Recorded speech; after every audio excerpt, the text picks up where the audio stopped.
पुरस्कार सभी को खुशी देते हैं। सम्मान और उसकी चमक से सराबोर होकर हर किसी को सुकून मिलता है। नोएडा स्थित मारवा स्टूडियो में चल रहे 3 दिवसीय 12वें ग्लोबल फेस्टिवल ऑफ जर्नलिज्म कार्यक्रम के तीसरे दिन के दूसरे सत्र में 7th Mahatma Gandhi national award for journalism and global excellence award for journalism कार्यक्रम का आयोजन किया गया।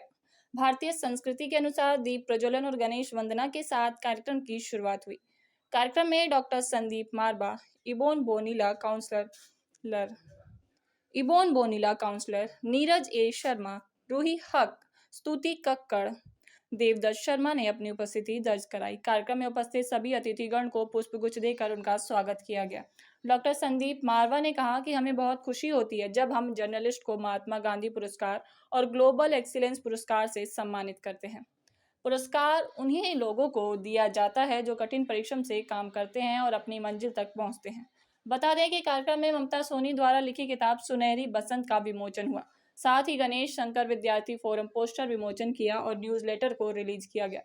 कार्यक्रम में 7वें राष्ट्रीय महात्मा गांधी पुरस्कार 2024 से Padma Shri Ram Bahadur Rai, Indira Gandhi national center for the arts Sunil Dang और राम कृपाल सिंह को अवार्ड देकर सम्मानित किया गया। साथ ही ग्लोबल एक्सीलेंस अवार्ड 2024 से उपेंद्र राय, Harish Barnwal, Rana Siddiqui Zama, Shyam Sahay, Ashish Kumar Singh, Vinod Viplav, Shamsher Singh, editor India daily live को अवार्ड से सम्मानित किया गया। सभी अतिथिगण को डॉक्टर संदीप मारवा द्वारा फेस्टिवल मोमेंटो दिया गया। देश के चर्चित और महत्वपूर्ण अवार्डों में एक बहुत बड़ा अवार्ड है Mahatma Gandhi national award for journalism.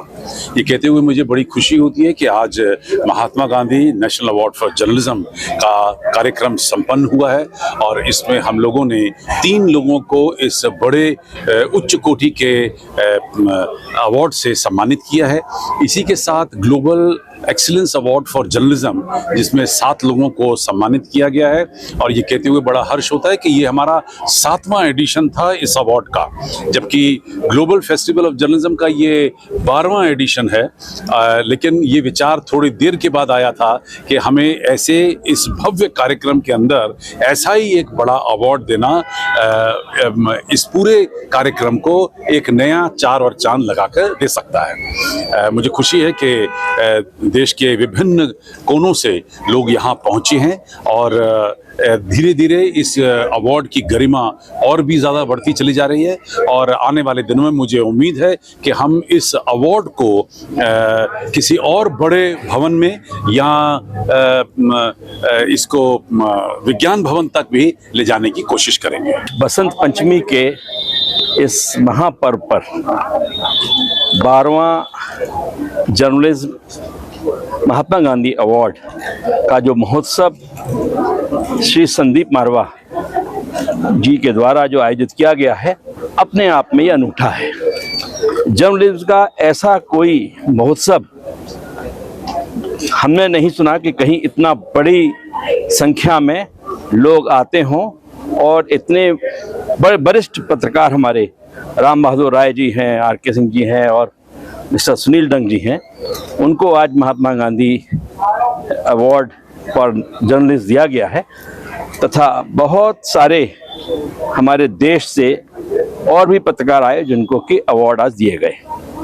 पत्रकारिता के संबंध में मैं एक बात कहूँगा कि हमारी आज़ादी में पत्रकारों का जो योगदान है वो अग्रणी है, क्योंकि पत्रकारों ने ही जो ये मुहिम चली थी स्वतंत्रता संग्राम सेनानियों के द्वारा, उसमें बहुत अग्रणी भूमिका निभाई अपनी जान की परवाह न करके। और आज मुझे बड़ी प्रसन्नता है कि आज स्वर्गीय गणेश शंकर विद्यार्थी जी, जिनकी खुद 1931 में शहादत हुई और उनको आज पोस्टर के द्वारा यहाँ पर याद किया गया, ये अपने आप में बहुत ही प्रशंसनीय है। हमारे देश में पत्रकारिता के संबंध में कहना चाहूँगा कि ये पत्रकारिता चौथा स्तंभ माना जाता है और एक बहुत इम्पोर्टेंट रोल आज के परिवेश में भी ये प्ले कर रहा है। आज आवश्यकता इस बात की है कि देश में शांति रहे ताकि हमारा देश पूरे विश्व का गुरु बन जाए और ऐसा माननीय प्रधानमंत्री जी के द्वारा संकल्प किया गया है भारतवर्ष के लिए कि एक हम विश्व गुरु बन जाएं, मैं समझता हूं कि आज का ये सम्मेलन उसमें एक मील का पत्थर का काम करेगा।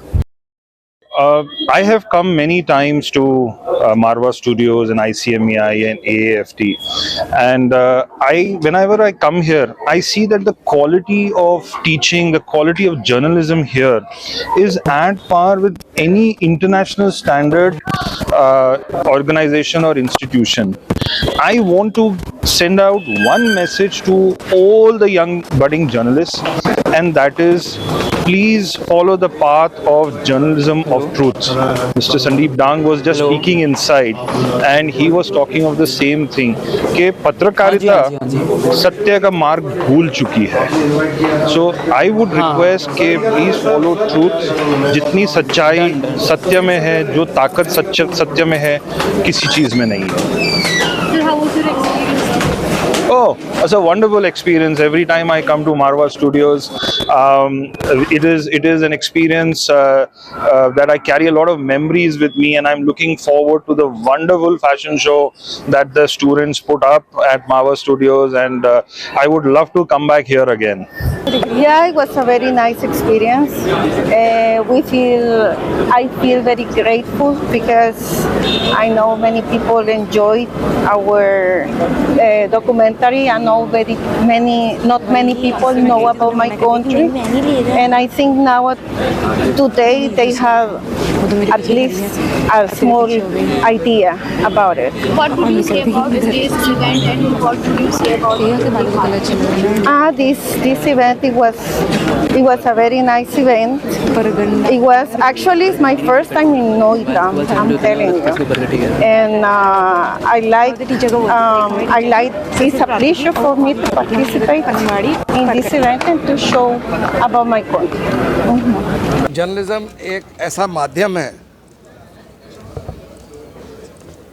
जिसके थ्रू आप डेवलप कर सकते हैं अपनी कंट्री को, सुशक्ति दे सकते हैं उनको, ये बता सकते हैं कि आप में क्या ताकत है जिसका आपको आगाज़ नहीं है. और उसके लिए सबसे ज़्यादा ज़रूरी है कि जो खबर आप चला रहे हैं उसकी विश्वसनीयता कितनी है. हो क्या रहा है कि व्हाट्सएप यूनिवर्सिटी के अंदर पीएचडी करने के बाद हमारे बहुत सारे पत्रकार ये सोचते हैं कि उनके पास रियल टाइम खबर है, पर वो रियल टाइम खबर कहीं छलावा तो नहीं है, क्योंकि एक्यूरेसी इन जर्नलिज्म होना बहुत ज़रूरी है. ये एक वक्त की ज़रूरत है और कॉल है. जब मुझे 6 महीने के लिए जापान भेजा गया था ट्रेनिंग करने के लिए इंडियन न्यूज़पेपर सोसाइटी की तरफ से, मैं सोच रहा था कि अरे जो हम लिखते हैं वही तो क्रेडिबिलिटी है, क्योंकि हमारी जो अखबारों को पेश किया जाता है कई बार अदालत में भी, तो जज पढ़ने के बाद कहा करते थे उस समय कि ये तो अखबार में छपा हुआ है, तो यानी कि उसको कोर्ट भी मान लेता था, कोतवाल भी मान लेता था और समाज भी मान लेता था. पर आज की खबर के बाद में ये पूछा जाता है ये खबर आई कहाँ से है, ये खबर चला कौन रहा है, इस खबर से किसको फ़ायदा है, किसको नुकसान है, क्या ये प्लांटेड है. ऐसे में हमें इन चीज़ों से बचना होगा और अपनी विश्वसनीयता को उतना ही ऊपर ले जाना होगा. जैसे कि मैं एक बार जर्नलिज्म के लिए थाईलैंड साइड गया, तो थाईलैंड में मैंने एक से पूछा कि मैंने सुना है यहाँ का शहद बहुत अच्छा है, तो is it a pure Honey. उसने कहा this is Honey. I again asked this is a pure Honey. उसने कहा दिस इज़ हनी. सो आई से कि what you mean. She said I have only honey and that is pure. ऐसा ही हमारे पास होना चाहिए कि हमारे पास जो खबर है वो ऐसी होनी चाहिए जिसका कोई तोड़ नहीं हो, जिसको कोई चैलेंज नहीं कर सके. उसके लिए हमें ज़रूरत है उन फैक्ट्स की जिसके माध्यम से आप अपनी खबर को बढ़ाते हैं. हो सकता है कि आपकी खबर एक दिन में 1 हो, पर उसकी विश्वसनीयता इतनी हो कि उसको पढ़ने के बाद आदमी कहे कि नहीं, इस जर्नलिस्ट पे तो मैं यकीन करता हूँ, ये तो लाजवाब खबर लेकर आया है। Thank you sir. इसी के साथ में मैं अपनी बात को यहीं पर विराम करने के साथ में कहता हूँ कि आप अपने अंदर विश्वास पैदा कीजिए और आने वाले समय के लिए देश के विकास को और बढ़ाने के लिए उन खबरों को लाइए जिससे देश को विश्वास हो कि वो खड़ा है। नमस्कार।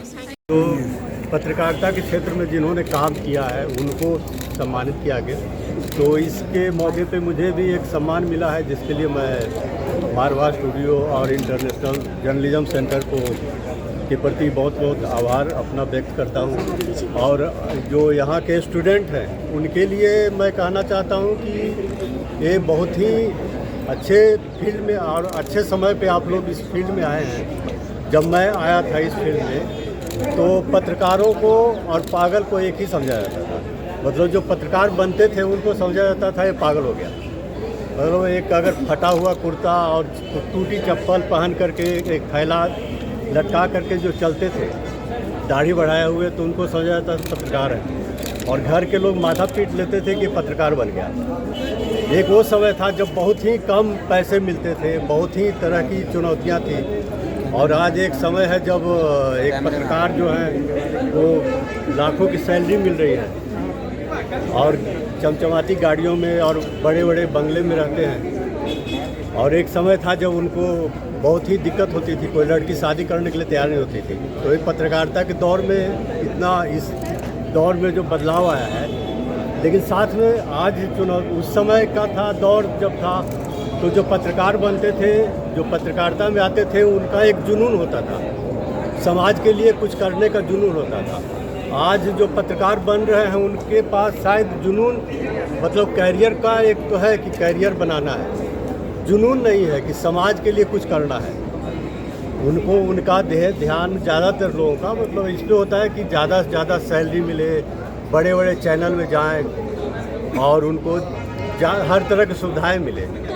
यंगस्टर्स को क्या मैसेज देना चाहिए? वही दे रहा हूँ कि मतलब उनको समाज के प्रति एक तरह से जागरूक करने का जो दायित्व है, पत्रकारिता में जो आए हैं उनका एक दायित्व अपने आप हो जाता है। कोई बताता नहीं कि पत्रकार आप किस लिए बने। पत्रकार इसलिए बने कि आपका एक सामाजिक दायित्व है, एक सामाजिक सरोकार है, जो समाज में समस्याएं हैं, जो लोगों की समस्याएं हैं। एक समय था जब 2 लाइन की खबर छपती थी तो पूरा उस पर चर्चा होती थी।